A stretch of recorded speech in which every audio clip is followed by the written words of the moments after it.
Hello. In this video, I am going to show how to install Node.js and NPM on Windows. First, let's download the installation file.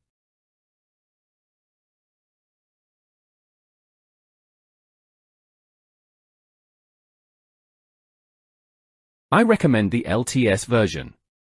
LTS, or long-term support, are stable releases that are maintained for a long period of time.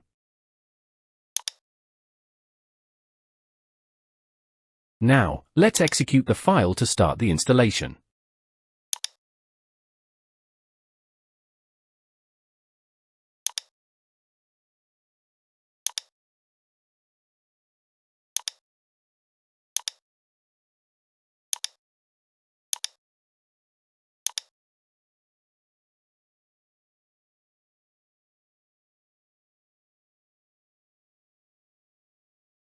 Now, let's make sure that Node and NPM have been installed successfully.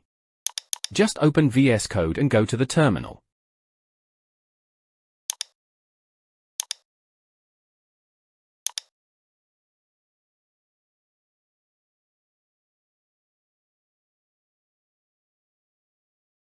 If these two commands are executed successfully, showing the Node and NPM versions, then everything is fine. And that's it. Node and NPM were successfully installed. If you don't want to miss future videos, subscribe. And if you want to see more videos like this, hit the like button.